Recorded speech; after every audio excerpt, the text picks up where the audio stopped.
When first learning to draw a portrait, some book or someone is going to tell you you need to learn something called rules of proportion.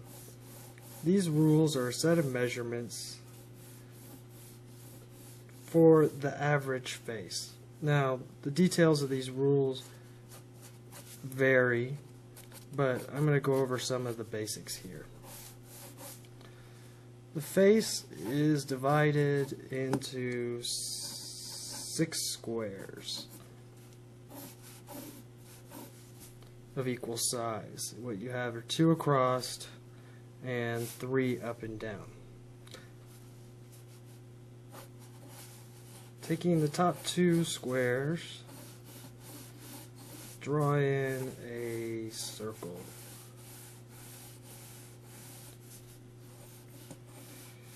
And this will be the top of your head. Next step is halfway down, or halfway in the middle, squares, draw a line, and this is your eye line. Now, these rules say that the head is approximately 5 eye widths across. So we got 1, 2, 3, 4, 5.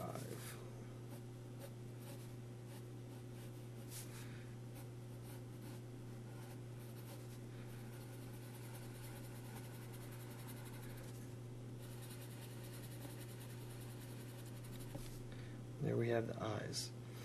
Now, the bottom here is the chin.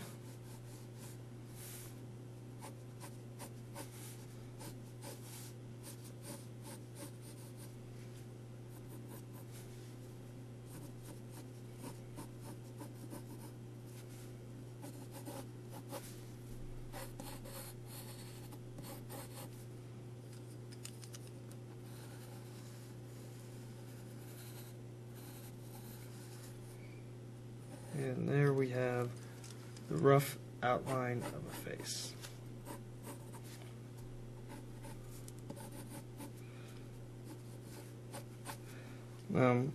These rules will also tell you that the eyes are one eye width apart.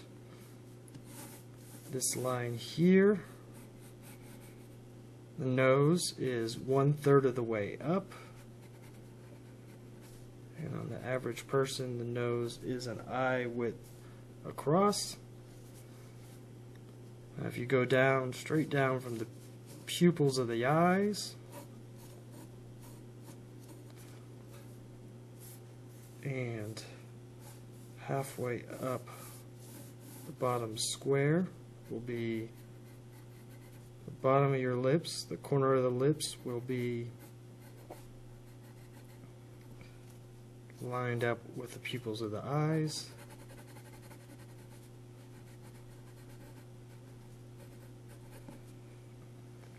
These rules also tell you that the bottom of the ears is 1/3 of the way up or equal to the nose,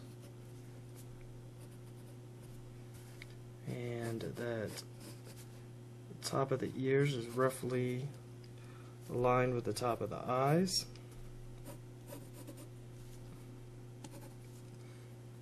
The neck starts at about where the ears meet. Just drawing some eyebrows here.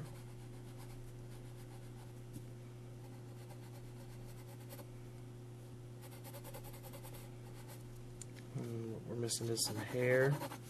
Now this is the top of the head, it's not the hairline. So let's say the hairline is roughly right about there. Bigger hairstyles, the hairline goes way above the head.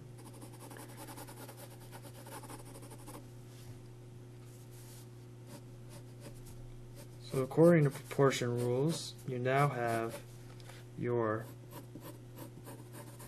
average person. Now the only thing that's missing in this drawing here of the average person done in proportion rules is some wording. Wanted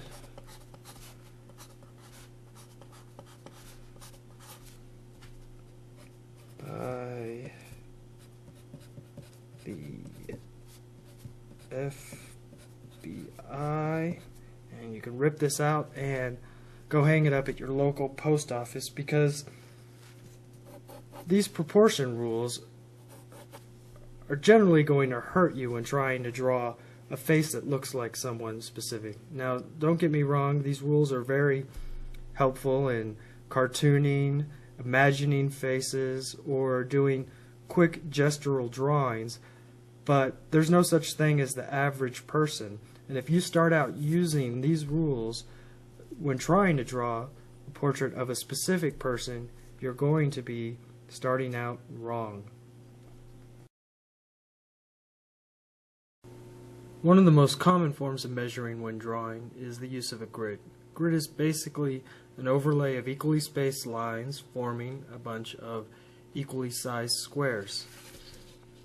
In order to use a grid, you must reproduce it on the surface you intend to draw on.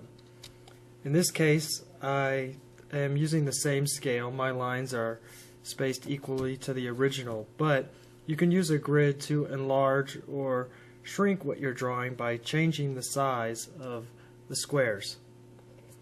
Now, how a grid works is that it breaks up a larger image into a series of smaller images, these little squares.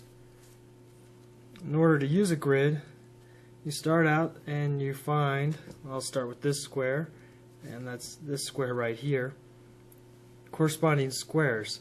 And it's easy to see where things intersect the grid lines. So in this case, I'll take that point and I'm going to make it intersect there, and I'll take that point and it crosses there.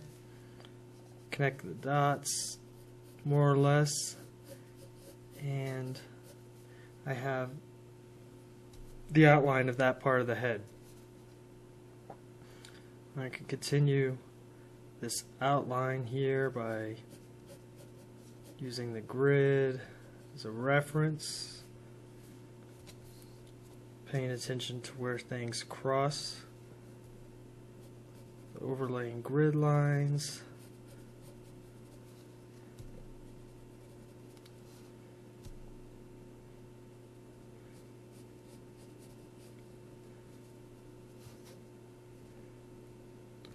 And more or less connecting the dots. We'll move over here. 1, 2, 3. 1, 2, 3 squares. This square got it crossing a grid line there, and a line there.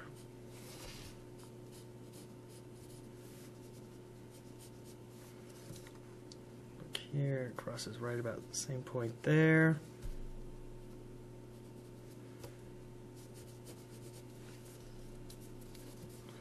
Move on down to this square.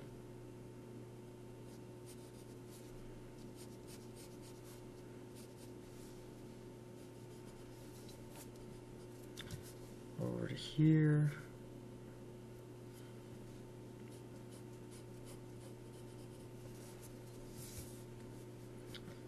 And there's just a quick example. I've outlined